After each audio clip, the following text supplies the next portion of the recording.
from COVID onwards, there wasn't really anything else to do except like get your ideas together and play at home because you couldn't, you couldn't gig or anything like that. The whole industry shut down.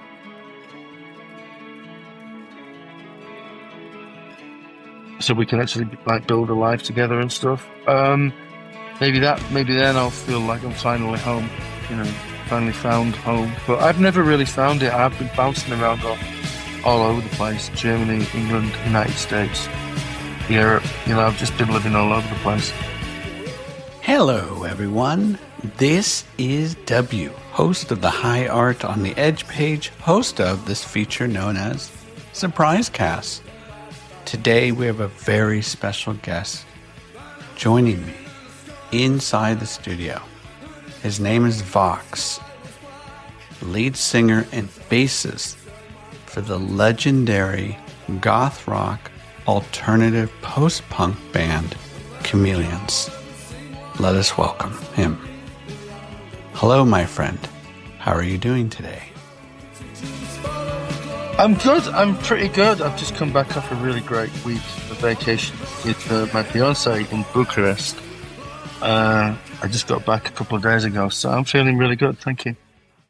Bucharest, that sounds fantastic. What did you do there, and what can you tell us about this great city that I've heard wonderful things about?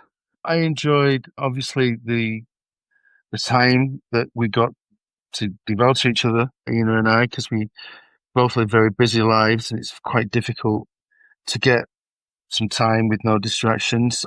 Bucharest is very beautiful, vibrant, good energy, very interesting place. A lot of the oldest architectures dates from like the Ottoman Empire, and it's really beautiful. It's a really beautiful city, good, vibrant city, with a lot of good energy, a lot of good music, a lot of good people.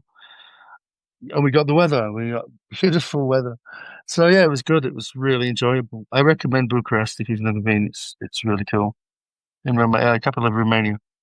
Based on your awesome, articulate description of Bucharest, it sounds like I better get me arse over there. But I also want to know, what did it do for you? How did it kind of recharge your batteries, if it did at all? It was just really great to be. I mean, I was completely away from everything that was going on with the band. Really, I was kept. They kept me informed, but a lot of those kind of obligations were kind of set to one side. So it was just Ina and I, and yeah, I mean, it was just really, really enjoyable. We we went to some really nice restaurants, ate some good food, got a lot of rest, and lots of other things. It was really nice, and it was just very, very recharging. Yeah, it was great. I like to have spent longer there. That's really nice to hear about your travels. I want to know, how does traveling impact you? And when did you get the traveling bug? Obviously, I enjoy traveling for leisure. The traveling with the band can get a little bit intense sometimes, and a bit exhausting. But traveling for leisure, traveling for pleasure, yeah, I really do enjoy it. Yeah, I've been fortunate enough to do quite a bit of it. Yeah, from a very early age. Yeah, from about 12 years. I mean, I'd always been a wanderer. They had to keep their eye on me all the time because I was always wandering off on my own and stuff. But from the age of 12, really, I think 12 was the first real traveling adventure. Was when I went with some classmates on a 12-day trip to Italy in the summer during the summer holiday. We went via the Alps, we went along the Rhine and then over the Alps and then into northern Italy and then back again. And that was really tremendous. And that really gave me the appetite for wanting to travel as much as possible. And then obviously with the band, when I hit 21, I started traveling quite a lot with them. But in addition to that, I've done quite a lot of my own as well, a lot of my own traveling. I've done a lot of bike touring, which is something that I enjoyed doing for a long time. I spent a few months in Southeast Asia just mooching around. I mean, I really do like it. Yeah, I love it. Yeah, definitely sounds like you enjoy traveling quite a bit. And since you travel extensively, is it just really about seeing friends from city to city? Because I imagine you probably don't get a lot of time to spend with each place you visit. So tell us more about that.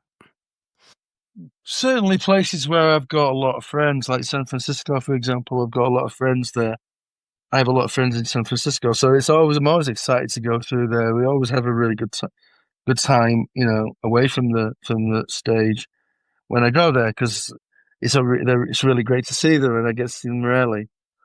But by and large, I mean, I love what I do so much. I'm excited wherever we go. I mean, I can't honestly say, some are more energizing or exciting than others. I mean, I love what I'm doing that much. It doesn't really. It's all exciting to me. Although it's rare that I get to. It's rare that I get to see much. Because I'm kind of in and out so fast. It's all very centered on what we're doing, and it's quite intensive and fast. But nevertheless, it's really, really enjoyable. It doesn't matter whether if I'm going to Montreal or Toronto or New York or Chicago or LA or I'm trying to think where else.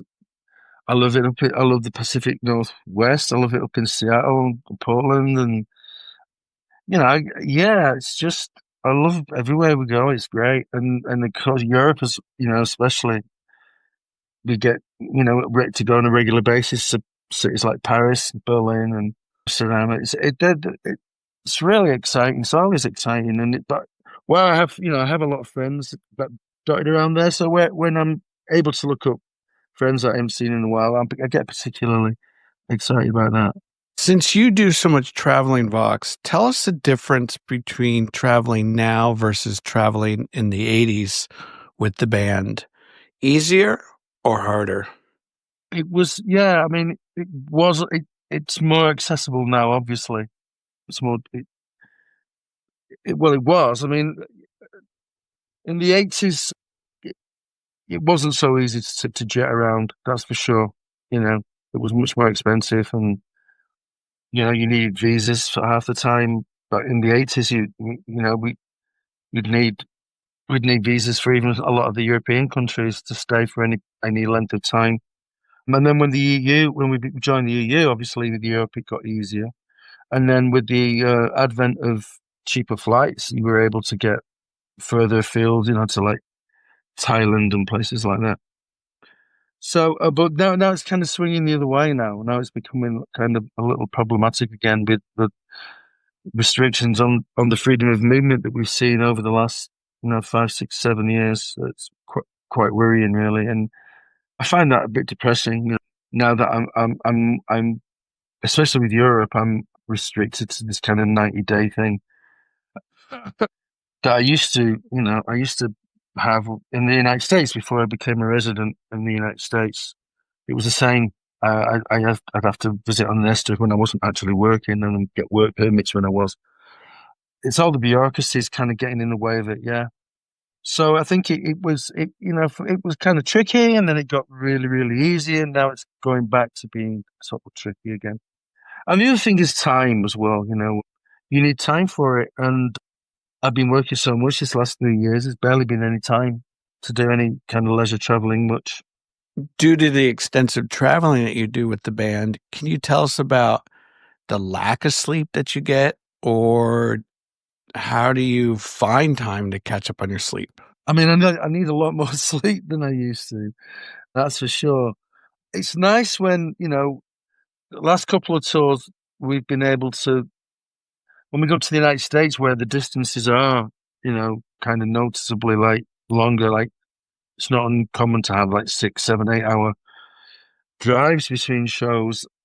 We've been able to get like bandwagons and stuff with bunks on it, so we can get some sleep. Now the last tour that I just did with Twin Tribes, we had one, and I was getting a lot. I was sleeping a lot between shows, and then I needed it. Like back in my 30s, I didn't really need it so much, but these days I sleep a lot.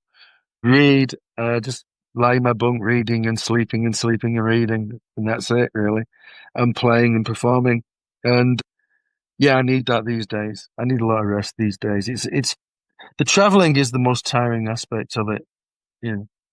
I mean, it sounds it doesn't. But if you've not done it, you probably think it's quite a glamorous way of living. But it is actually those long drives between cities can be really taxing, really, especially when you got a gig at the end of it. I'm sure, and I'm sure it makes a difference in the way that you perform when you to a city with a newly fresh charged battery, more wind in your sail. Yeah. I'm not complaining about it. I'm not moaning about it or anything. I mean, as I say, I love what I do, but that is the most exhausting part of it is the actual traveling. So the more we can minimize that and get rest, the better the shows are going to be. I mean, it really does affect the show. The difference between driving 6, 7 hours a sprinter when I'm in, like a van minibus thing, and then being able to lie in a bunk while and get somebody driving you to the overnight or whatever, getting to the shows fresh. It really makes a massive difference to the performances. You have a lot more energy when you can sleep adequately. That was always the thing I struggled with because like after a show, it wasn't uncommon we wouldn't get to a hotel till maybe 1:30, 2 o'clock, 2:30 in the morning. We'd usually have to be out by 11 the next day. So if you're doing that in a transit van, that can be quite brutal. And when you're younger, you don't notice it so much. When you're younger, it's still exciting and it's all kind of relatively new. But you get to my age, you have to, you want to be as comfortable as possible and get as much rest as possible so that you can do your best when you hit at the stage. And it really does make a difference, noticeable.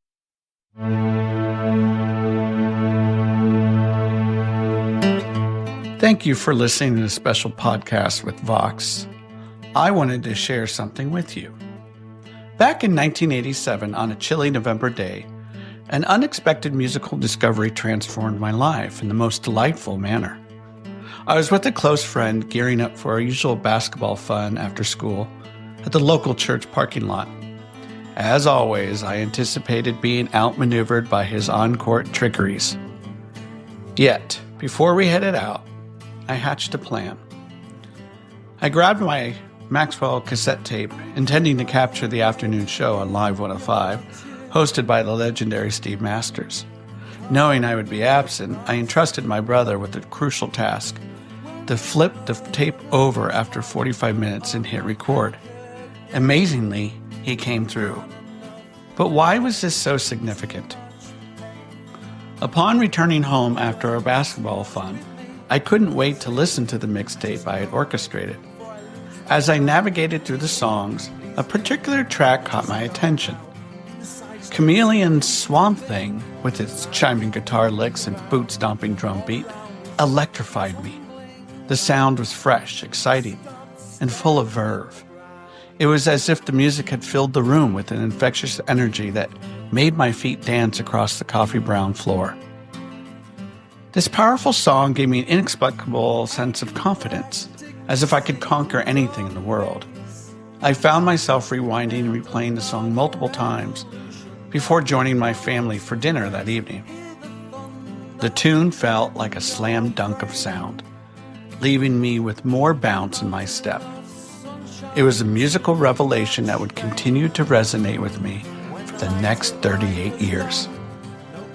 In that crucial moment, the Chameleons' music became a cherished part of my life, forever cheering my life on with its vibrant, thunderous energy.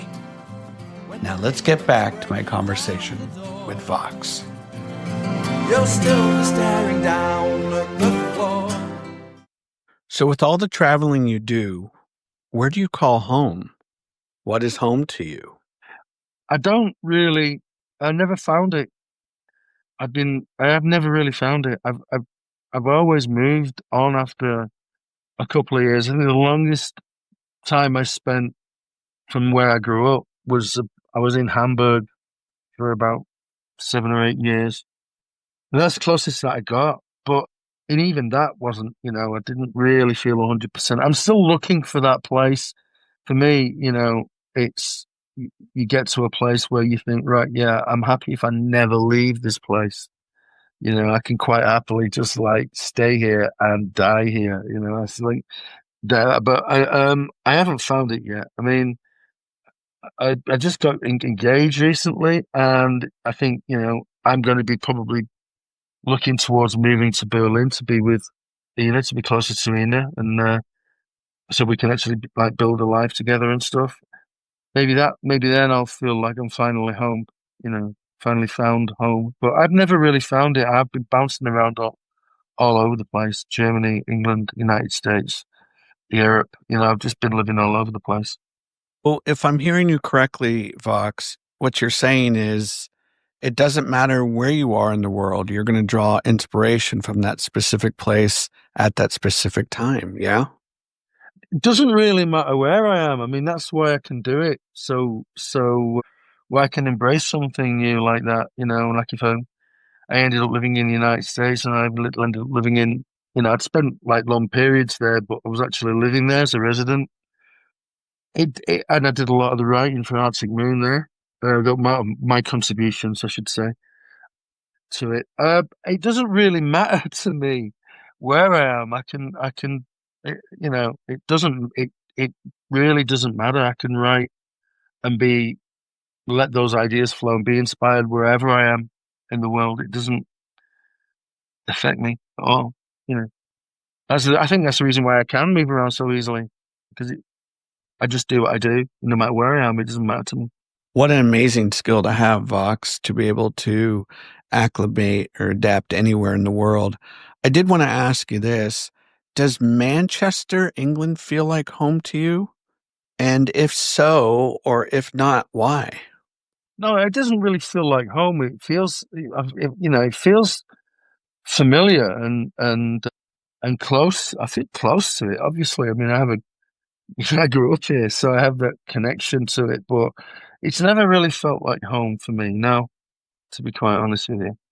No, I mean, it was where my parents lived when my parents were alive. Now they're not. So, I inherited a house here, which I'm kind of still trying to figure out how to how to sell, get rid of it.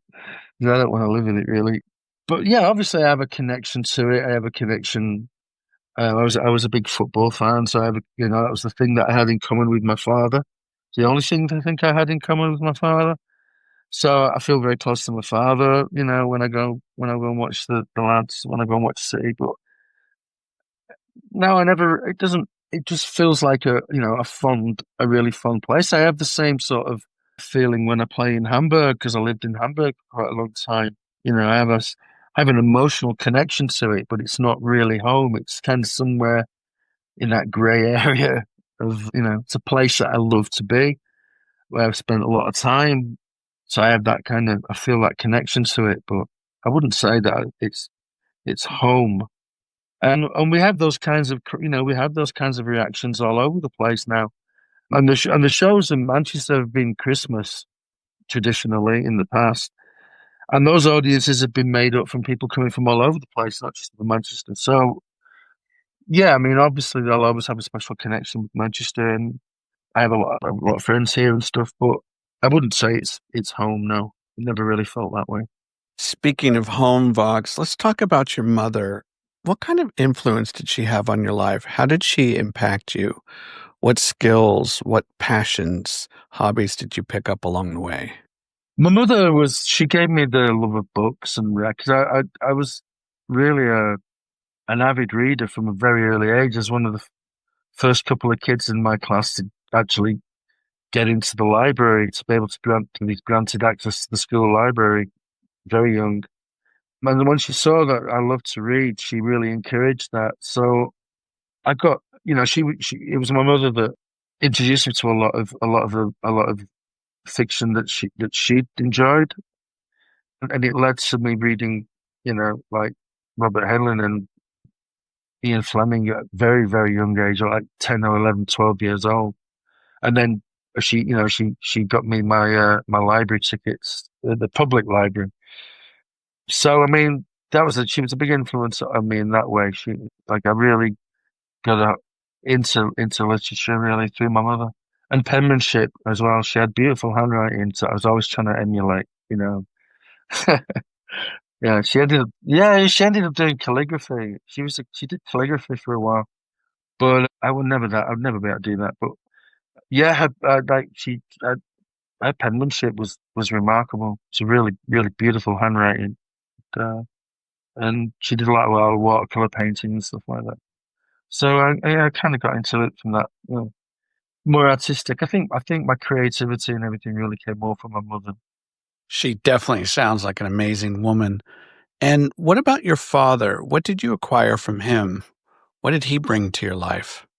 My father was very much sports orientated. One of those guys that could he'd pick up a golf club for the very first time and be able to hit a ball like 200 yards straight as an arrow. He was just a natural, a sports guy. He played local. He played for the town cricket. I'm not sure he played county cricket. I don't think he did, but he was with Manchester United football team for a while. He was very very good, at all that. And I wasn't interested in all that. I wasn't really very competitive as a kid. How about any siblings? No, no siblings. Just me. In retrospect, do you think you would have liked to have grown up with a sister or a brother? Yeah, because I mean, obviously, most of my friends had either brothers and sisters. I mean, I would like to have had a sister. I think that would have been cool. But having said that, I wouldn't be who I am if anything like that. I've all these. If I had siblings, I would have probably developed in a completely different way, be a completely different person. I don't know. Because of that, my alienation has always been at the center of of what I've wrote. My writing lyrically has always come from a position of alienation. So if that hadn't been there, I don't know. I would think it might have developed completely differently. Yeah, most definitely. Vox, since I was a teacher for many years, I want to know the answer to this question. If I were to get in touch with some of your former teachers, what would they say about you? Hey, they would have probably written me. They did. I mean, my teachers. I think there was only one teacher.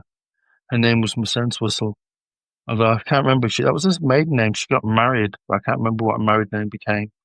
But I knew her as Miss Entwistle, and she's the only one who ever took any real kind of interest in me as an individual, and who really kind of planted the seed in me to want to do drama when I left school. Because we did a lot of improvisation, dramatic improvisation, and I was really, really good at it. And she was encouraging me. She was like, "Have you thought about doing drama when you leave school?" So she planted that idea. But that means she's the only one, really. I mean, the rest of the teachers didn't see any anything in me really at all. I mean, maybe my creative writing got a couple of nods, but by and large, I was factory fodder, especially towards the last few years of my education. I was really not interested in them, and they weren't really very interested in me at all.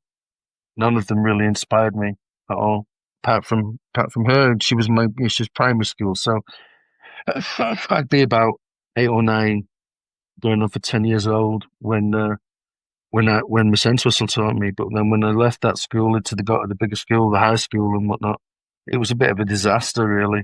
So much so that I bailed on school a year before I should have done. I went on the lam. I just didn't. I just decided I wasn't going anymore. I wasn't going to do it, and managed to avoid the authorities until I was of legal age to leave. And then once I was of legal age to leave, I got some funds together. I just got a job with my father, just got some money together, and then I went to enrolled in technical college to do the exams and stuff that I should have done at school because I went to college in the end really to get the grounding to go to drama. I wanted to do drama at Manchester Polytechnic, and I knew what I needed to get in there. So that was the plan. That's the reason why I went. But I found it a lot more agreeable to be related to as a mature, a budding adult, a mature kid, rather than a child. They related to you as more, in a much more adult way. So that was quite satisfactory. So I did all the exams that I needed to do to get to jam school. But then, of course, the band happened before before I could apply. Before I could apply, I had to make a decision. I had to. It was a very conscious decision. I had to weigh it up. And having said that about teachers, I mean, there was a sociology teacher called Dave Bartlett who was also my tutorial at college, and I admired him a lot. I admired him. He ran an independent paper that he had his own printing press. That was his business and stuff. But he taught. I think we taught sociology. I think he might have taught one or two other subjects. I don't know, but he took me for sociology, and as I say, it's my tutorial. And he was giving me advice because he was saying, well, give it a shot because I think I'd said to him, well, we've got this thing with the BBC, and I don't know what to do. I mean, and he said, well, you can always, it's just like, you can always go and play at Manchester Poly. It's not age restricted. You can go try this, and if it doesn't work out for you, do drama. So you've got nothing to lose. But a chance like this, he said, it's once in a lifetime thing. He said, most people who form bands don't get an opportunity to work in the BBC 6 months after they've joined the group. So I would do that. So I very much, he was very much a mentor from that point of view. But I had to make that choice, and I chose to throw my lot in with these lunatics. Definitely sounds like you made a good choice there. I want to talk about the impact of the Beatles because many of the guests I've interviewed have expressed their deep, deep love and appreciation for the band. So tell the listeners and me, Vox, how did the Beatles impact your life? I'd been exposed to the Beatles records since the age of about 3 or 4. In fact, I learned to speak English by listening to Beatles records. They were kind of worried about me because I wasn't speaking like clear English.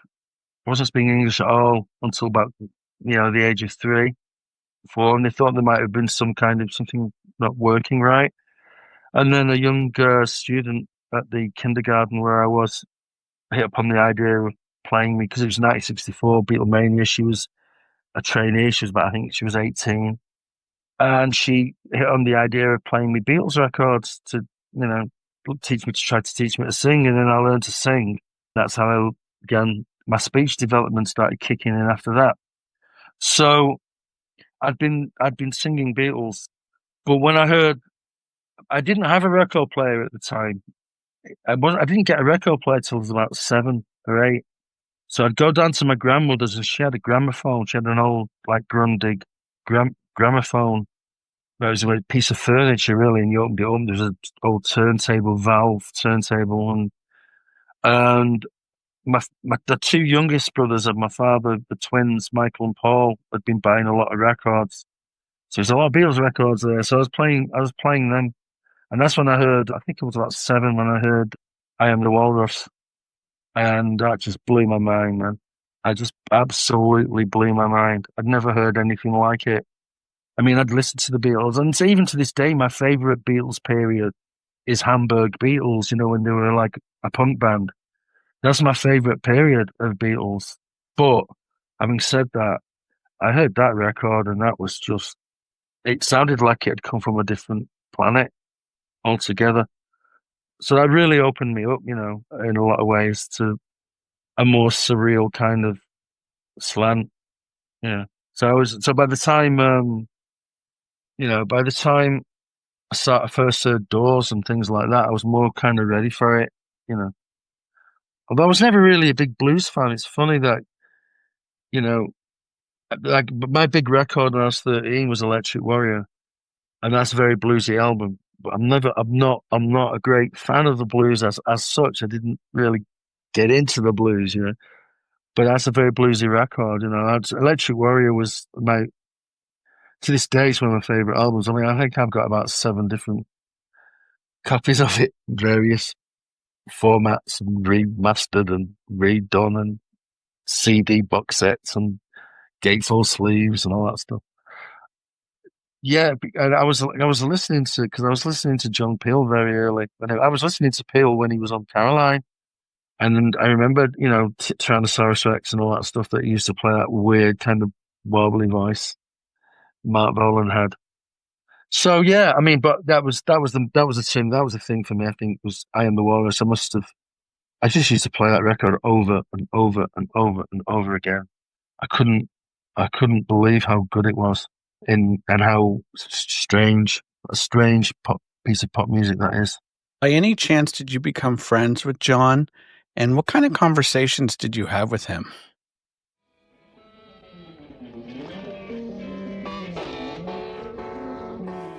No, we didn't become buddies or mates or anything, but I met him a couple of times. We talked about records. I mean, he I think why he gave me the time of day was he could see how passionate I was about records and stuff. But um, I mean, I'd wind him up the wrong. I mean, last time I spoke to him, I wound him up the wrong way because I was like, we're talking about the fall, and I'm saying like, well, I absolutely love the fall, but I don't like absolutely everything that they've done. There's like the catalog is huge, and there's some things that I really really love. Some things I couldn't listen to. But nevertheless, it didn't taint my love of the fall and of Mark in particular. And he took umbrage because he was like, because John did, you see, John loved every single thing they ever did and thought that everybody should love every single thing they ever did. So I remember having that kind of a little bit of disagreement about that. Was the last time I saw him in Manchester, but maybe 2 or 3 times. But we just it was all kind of because I was really impressed about the fact that he was such a good friends with Mark Bolan, right? He was such a great mate of mine who I idolised. But that had turned sour, of course, because that friendship had turned sour. So that was a point of irritation for him as well. So really, I think I was just winding him up all the time. I think I just wound him up. But we do owe a massive amount of debt to John Peel, absolutely. Yeah. And we weren't trying to get on the show to as a stepping stone to get anywhere or get noticed. We just wanted to be on the show. That was it. That was the be all and end all of just getting on the show. We didn't really think beyond it. We didn't think about well, we get on the show, we'll get heard by. So we didn't think about that. It wasn't strategic at all. It was just we wanted to be on the show because we were fans of the show. We thought how cool would it be to write some songs and have them played, get a session on John Peel. Like it was some kind of like impossible goal, and it happened really fast.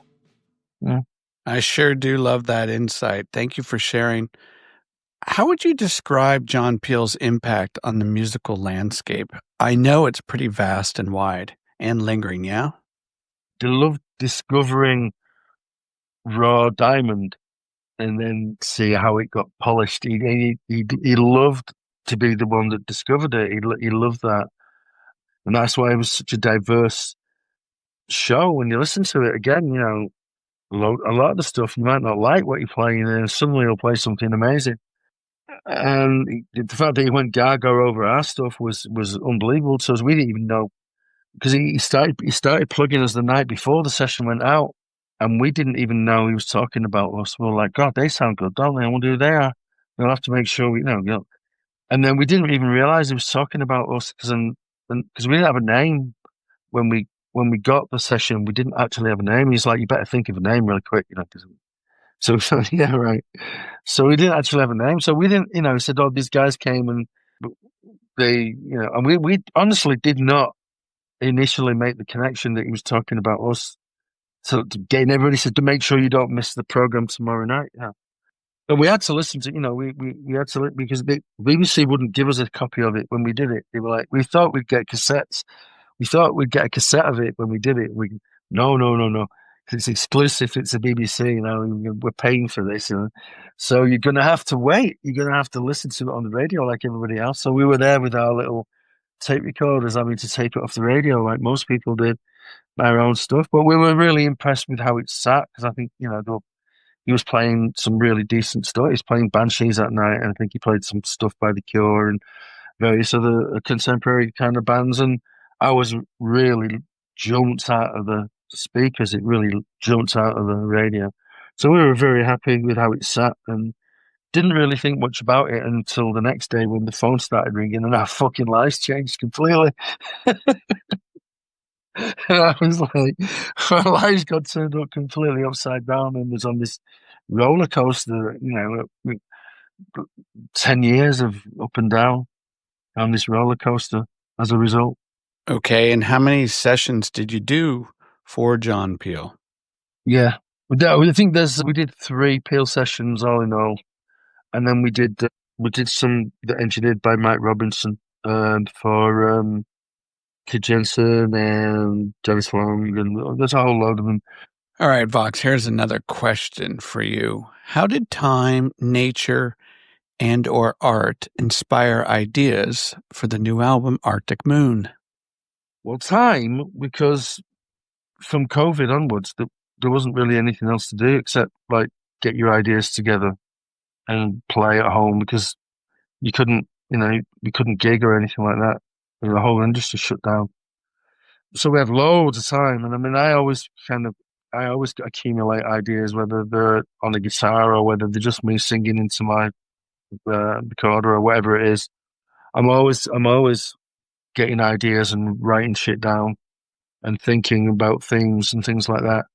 The nature of it was really when Reg came back in, and after the COVID thing, we'd got past that, and by that time, the other elements had fallen into place.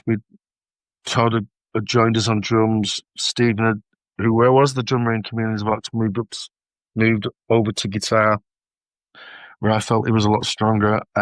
Danny, who I'd worked with before in other projects, came in on keyboards and actually could play piano and stuff like a proper keyboard player.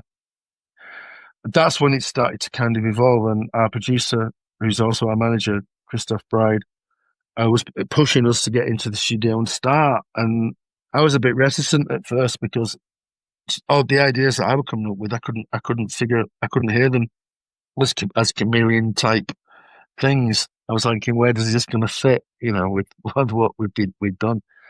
And it was Reg who was like saying, we don't really care about that. We shouldn't care about that. We've never cared about that. We just please ourselves and stuff. And then that got me over that sort of like kind of self-doubt thing. So then we finally went in January, and I was amazed at how fast it came together. I was thinking it was going to be like pulling teeth, because it's a long time since Reg and I had written together. We'd never written together with Stephen or Danny or Todd. So I thought it's going to take a long time to kind of like develop and get comfortable, but no, it was really fast. I used some legacy songs that the Chameleons had not developed at the time to get us up and running. We'd rehearsed them for History of the Chameleons shows in Manchester 2 nights, and really happy because they felt finished for the first time. These are songs that things I wish I'd said we'd never done since the Peel session. A couple of other songs we never did at all. We came up with them and then we just went, no, that's simple. Or we never really realised them fully, or we weren't happy with how we'd done them, like Nostalgia, Fun of the Bars. So we went and did them. We started with those and said to the others, right, no, let's see what everyone can bring to it. And that was impressive. That we ended up releasing that to keep the momentum going while the new album was finished, and we were really happy with that. But it got us up and running, so it got us comfortable in the studio with each other. So then when we started on the new ideas, it came super fast. We ended up with a lot more material than we had room for on the record. So we really chose the pieces that got us the most. That really moved us the most into 42, I think 42 or 43 minutes worth of music, and that's Arctic Moon. And artistically, I mean, I don't know. I mean, I'm a performer. I'm a writer. Am I an artist? I don't never really thought of myself as an artist. I mean, Reg is an artist. Reg does the covers. He's an artist. That's what I call an artist. I'm just I'm a writer and I'm a performer. I'm a singer. But that's what I am. So I think it's my favorite thing that I've done ever. I think personally, it's mature. It reflects. I think I've taken some of the most profound influences that I've had in my life to want to make music and forged them into something for me personally with I can only speak about my contributions to it. Obviously everyone's contributed, but for me personally, it's allowed me to forge them into something like original and fresh, but that also, it's very evident, I think, where my influences for this has come from, but I've done something that I can be really proud. I think this is a different level from anything that I've produced for the group or for any group that I've been with. I find it, it, I'm very, very, very happy with it. So it's very satisfying. I'm very creatively satisfied with my work on this record. Well, it makes me happy that you're very pleased with the end result. It sounds like a deeply personal album. Yeah. Oh God, yeah. I mean, it's the most personal things I've ever done because I've been in a massive transition, and yeah. I mean, I think the next as I continue from this to the next thing, more of that will probably be in the writing that I'll do for the next thing. But I mean, this was very much this is a very personal record in terms of its themes. I mean, it's hard to really say. I mean, like for my favorite is an 8-minute piece of music called David Bowie Takes My Hand that came from probably one of the darkest fucking 48 hours I've ever experienced in my life. And I had to get through. I barely survived it. And it's produced this piece of music. Oh, it's, you know, when we came up with it originally, I mean, I did some of it on the guitar. I did quite a lot of it on the guitar, but I didn't have it was everybody working on it that's made it what it is. And then I was completely shocked by kind of what we did with it. It was kind of like, wow, this is on a whole different level. Danny, who was actually arranged it, because originally we had I think we had over 10 minutes worth of music, and we're just like, no, we can't, we don't want to do that. So he took it away and he arranged it. He said, he came in the next day, said, I think I've arranged it, took it home, because I think I've got the arrangement, and he got it down to, I think it's about 8 minutes, and it's a perfect arrangement. This was just while we were writing it, before we'd done a lot of the real work on it. We played it and we had the arrangement, and I look around and Danny was just crying. He was in tears by what we'd done. And that was just at the very early stage. I mean, that was before we'd even started colouring it in, giving it form. It's deeply personal, yeah. And that it came from such a dark experience, it's really positive for me. It's like, because I mean, that was only the beginning. I was on a journey that whole year that was very difficult personally. I mean, it was weird because it was a kind of ironic. The band was doing really well, and the band was kind of growing, and our audience were growing, our opportunities were playing here, there, and everywhere. It was really exciting, but on the personal life was a disaster, and I was having such a hard year, really bad year, and yet it led me to something utterly wonderful that wouldn't have happened if I'd not gone through all of that, Where I ended up the end of last year, I mean, I went through a really amazing transformation and revelation and epiphanies and self-awareness and all of that stuff that I wouldn't have happened had I not gone through all that, including that darkness that I talk about that inspired that track, everything in the wake of it that led to this kind of transformation. I would not have ended up where I was had that not happened, and that's really taught me something or reminded me. I mean, I've known this at the back of my mind, but you fall asleep to it. You fall asleep. Certain truths, and one of them is that no matter how fucking bad you think your situation is, what you're going through, it can lead to something absolutely wonderful. It's, and I mean, no matter how bad it is. I mean, I was suicidal at one point, And to come through that, and then it just makes I have a lot more trust in. Let's just say when it comes to living my life now, I'm trusting the process. You know, and I'm trying not to stress about things I have no control over or things that I can't change. And that sounds very simple, but at practice, it's not that easy to let go of of the things you can't control and to let go of the things that you can't change. Because especially with the latter, you get a lot of guilt and a lot of shame, and that's the hardest thing to deal with. It's like the catalyst for a lot of our destructive behavior is our shame, our sense of shame. So yeah.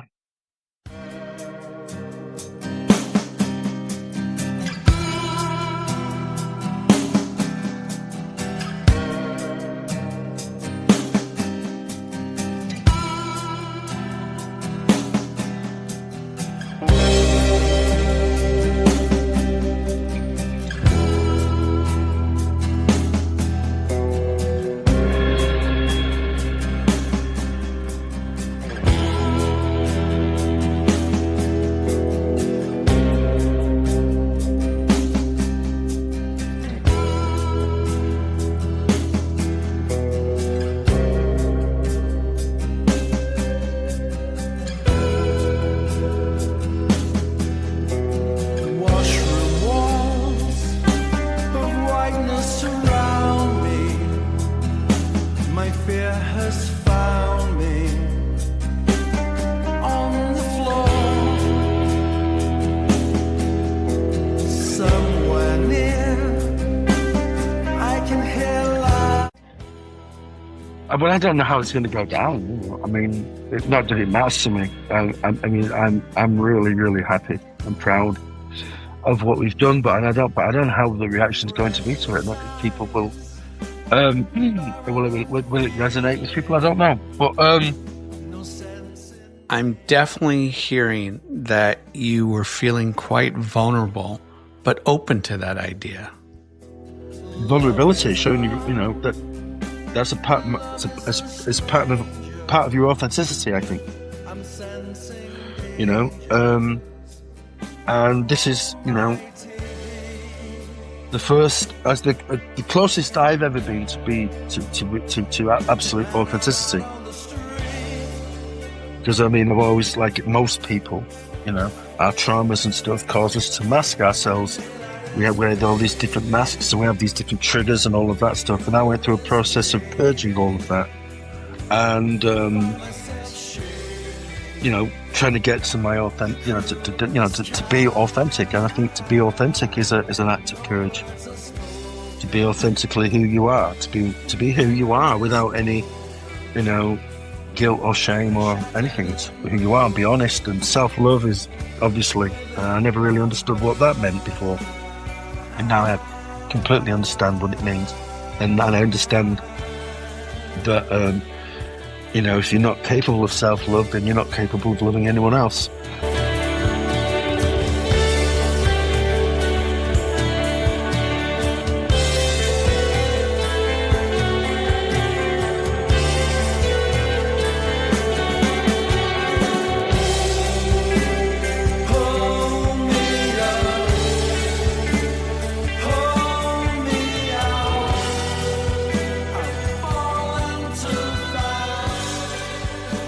There's a lot of medicine. Well, music is medicine anyway. That's what music is for me.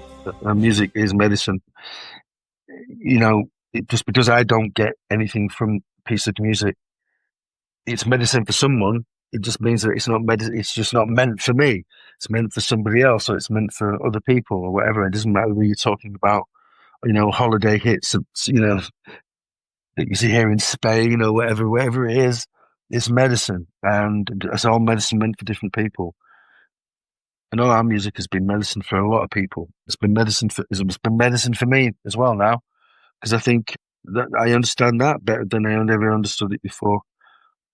People have come up to me and said how a piece of our music has saved them in some way, and I'm kind of appreciative, and I'm thinking, wow, that's amazing. It's amazing, but I never really understood it. I never really kind of fucking grasped it. And now I kind of do. because it saved me. Having this to do, having somewhere to explore and channel and express all of this helped me tremendously as well. But I think we have to remember that, we're not purely we're not purely our ego. Not only are we not our ego, truly our ego. Our ego is a construct, and even that is splintered because you've got so many sub-personalities that make up this ego, right? Along the course of your life, and there are some you've yet to become, you've yet to encounter. I had the opportunity of seeing that shattered, actually encounter different me's from a whole timeline. Some of which I didn't actually recognize because they haven't happened yet. I went to the state that we're all beginning. We're all awareness. We start as awareness. Our ego isn't formed until about the age of 2 or 3 years old. It starts to come together, and it's formed very much by our environment, our parental connections, and all of that kind of thing that dictates who we become. But that's not who we really are, right? Underneath all of that, we're pure awareness. So I had that opportunity to reevaluate and heal parts of myself. It's not too late, because time's not linear for a start off. We think it is, but it's not, right? Time's not linear. Everything's happening at the same time. So if you can get into the right state, meditative state, a right conscious state, you can actually still heal a lot of that stuff that you went through as a child. You can heal that child, and you can put it right, and you can put yourself right. You can, and all the everything what's the word? Encompasses you, the whole thing that comprises you, all these elements, pieces of your ego, slices of your ego that comprise you can all kind of interact, come together and help the whole heal. And that's what happened to me. So I'm very grateful. I'm very humble. I was very humbled by the experience, and I'm very grateful for it. I'm glad that I was able to get it now. But even at the grand old age of 60, 64, I wasn't when it happened, 65 now. Before the lights go out, before I move on to the next thing, I feel like I've taken a major, major step towards like deep healing. A lot of the traumas we all have, we all develop, whether we know them or not. I'm grateful that happened. I'm grateful for the experience, and I'm grateful for all of the heavy, bad at the time, terrible things that I was experiencing, because they led me to that point. Had I not experienced those things, I wouldn't have ended up where I ended up, and I wouldn't have had the revelations and the epiphanies that I did. So, I mean, everything's, it's all necessary. Everything that happens is meant to happen, I think. And we're getting into very deep water here. You are going into deep water, and I appreciate that you are being, again, vulnerable and willing to share so much with the listeners and me. Can we talk about this song from Arctic Moon called Saviors Are a Dangerous Thing? Here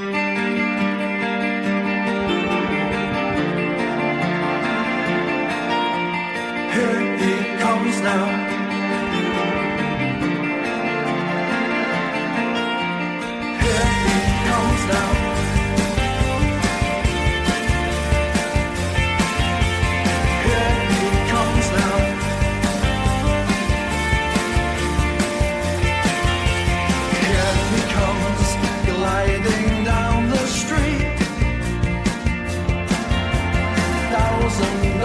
Trainers on his feet. All the monkeys part to let him pass. Thinks he's Jesus riding on an ass. Super Nero and his ego smile as they worship the king. Sure. It was the last song that we did for the album. It was an idea that Stephen brought. He said, "I've got this idea," and he kind of played a little bit of it, and me and Reg came in on it, and Todd and Danny, and We arranged it. We got an arrangement. I brought in some stuff that I had some progressions that I didn't know what to do with, and they fit right in there, and everything just went really well. And I heard the melodies pretty much right away, so came up with the melodies. And when we came to do the words, because it was the last thing that we did, we were right in the midst of that first 100 days of the Trump presidency. That's basically where it came from, and I'm really alluding to Musk more than Trump, to be quite honest. It's about that kind of like dynamic that we got with that 100 days, where we really weren't quite sure what the fuck was going on, and how is Elon Musk doing? What the fuck? I mean, he's a car salesman, wasn't he? What the fuck is that about? And he's, in his little orange parakeet doing talking nonsense, and just that, how so many people have put such stock on this absolute nonsense. It reminded me of the 1930s, actually, with a certain chancellor in the 1930s. It was the same. People, at the time would be in awe of what he's saying, and then other people, the same people that weren't seduced by, were like looking at each other going, what the fuck is he actually talking about? He's not actually just talking fucking nonsense, ignorant nonsense. And look what happened. Look, the power of that is dead. And I think it's more dangerous. I think he's more dangerous a situation, really, because he's stupid. I think it's like, if you take someone like Putin, he's an evil man, but he's a very intelligent man as well. He's clever. He's evil, but he's clever. Whereas Trump is not. He's stupid, and he's more dangerous because of his stupidity. That's why he's dangerous. And I bulk at all kind of savior, messianic kind of savior, people who bring themselves off as being like, I'm going to save America, I'm going to save you, I'm going to save. I find that kind of like dangerous anyway. My motto has always been follow no one, lead yourself. I think, I don't adhere to it anyway. I think it's dangerous. But it was just the parallels that I was seeing, that I do still continue to see with '30s, with what happened in the '30s. And, if that's the road we have to walk down, then that's the road we have to walk down. I mean, that's, yeah, I wish we didn't, but, sometimes people need to, that's the only way people learn lessons. And although Churchill didn't, he said that, that we don't learn anything. The only thing the history teaches us is that ultimately we're not capable of learning anything. So maybe he's right. We're just doomed to repeat our mistakes. I did want to ask you this question, Vox. Did the band have any parameters, any guidelines that were put in place before you put the album together? No, we never impose it. Yeah, we never impose anything. Whether it's to do with the sleeve art or whether it's to do with what we're saying in the music, nobody. I mean, they're a little bit nervous, like when I was doing the press release, and they're kind of like a little bit nervous at me naming people like Musk and Trump, because people are getting a hard time at the border now for criticizing. And I was saying, well, I'm a American resident, I'm a green card American, I'm protected by the First Amendment. I was like, I've got the Constitution actually protects me as well. So I'm like, but I have to think about how it affects them, I suppose. But I was I must admit, I was a bit upset when they're saying to me, oh, you can't say this and you can't say that. I'm saying, like, I would never in a million years have imagined that situation to be applicable to the United States of America. China, yeah. Russia, yeah. I mean, when I went to China, they wanted to see all my lyrics up front to make sure I wasn't being subversive and everything. And I just went with it, but I never believed that I would have to watch what you say when it came to the United States of America, which was always supposed to be the champion of freedom and free speech. Yeah. Okay, let's duck out of politics for a little bit and go back to the album. Is there anything else you want to say about it? Anything you want to share? Production, engineering, whatever. I think it's one of the best produced records we've made. Guy Massey mastered it, who he does us favors with it because he really loves the band and everything, and the guy that won the Grammys for remastering Beatles and stuff like that. So yeah, yeah. I mean, the record sounds great.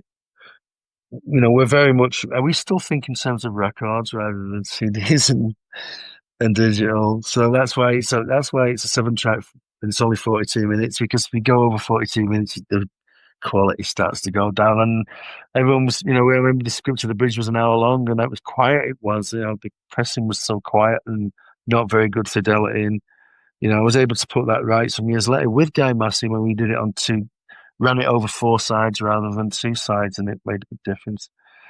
But yeah, I mean, uh, really, everybody has enjoyed working. Everybody's worked on it to whatever degree has really enjoyed it, and we all like it. I've played it to people that have been listening to us from day one, and they really love it. They say, they can hear it's the Chameleons, even though the writing's a little bit more mature, maybe. But I hope people will give it a fair shake and enjoy it. And the signs are good. I mean, we released the promo today for people to hear, and the feedback on that's been overwhelmingly good.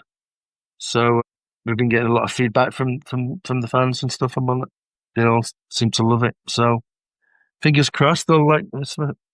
And Vox, I understand there's a video for the song Saviors Are a Dangerous Thing. So do you want to tell us a little bit more about that? Yeah, there's a video. Yeah, a friend of ours did it, Mike Swinney. Yeah, yeah. We just haven't had time, really. I mean, I've wanted to do something, purposeful with involving the band, get more involved in that side, but we just haven't been able to get everybody together at the right time in the right place and stuff. So we've had friends helping us out with like video collage, which is good. I like it anyway. It's interesting to me, but I'm thankful for that. Really, it's not something we've been able to get to grips with ourselves because we just haven't had the time to be able to get it together. And the Arctic Moon Tour begins real soon, yeah? And then the Arctic Moon Tour will start really toward the end of the year. It'll start around about October, and it'll start on the west coast of the United States. Then we'll go to like England and some shows in Europe and stuff, and then we'll carry on plugging it into next year. So with this big tour coming up, I imagine you're going to play quite a few tracks from the new album Arctic Moon. Yeah? Yeah, we're going to be playing some of on the Arctic Moon Tour. We're going to be playing some stuff from the album. Yeah, yeah. Which is going to, it's going to be a challenge for us as well because it's going to need to be produced a little bit more than we normally do the show. So I'm looking forward to the challenge of that, recreating some of that stuff. Okay, I know this upcoming tour is going to be pretty spectacular. And let me remind everyone, it kicks off in Seattle at the Crocodile, September 26th, then moves over to Vancouver, Portland, Roseville, California, and the Fillmore in San Francisco on October 1st. Head on over to chameleonsband.com to see more tour dates. And as we wrap up this interview, Vox, here is one more question for you. Who are you today? Who is Vox today? I'm still finding out, but I'm not. I think I'm closer. I'm closer to being my authentic self than I've ever been. I think certainly more so than Mark Burgess was. A lot of the trauma that Mark carried is gone. I've dealt with it, and it sounds like you have dealt with it, and now you have changed your name. So what's that identity like for you? I chose to change my name to Vox because I felt that Vox defines me. I am a voice. I think I'm closer to that guy who's singing now at the center of that music. Is I can say is authentically me. There's no masks. I'm unmasked. Yeah. No, I won't wear masks anymore. All righty, you heard it. No masks anymore. So what are your plans for the present time, future? It remains to be seen. I mean, the future doesn't exist yet. the past.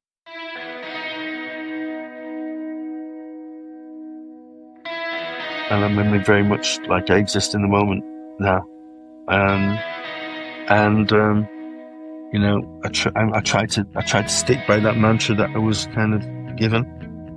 You know, let go of what you can't control, and let go of what you can't change, and let go of what you can't control. Don't stress about what you've no control over. Just focus on what you have got control over, and that's me. Yeah. Vox, thanks again for being on Surprise Cast. I greatly appreciated our conversation. I feel very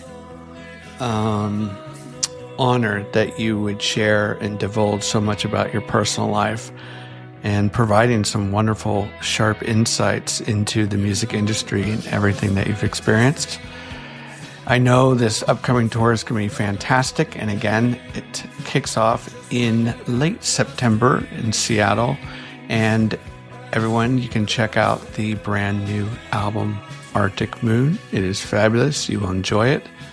Take care, everyone. And remember this, great music is all around us.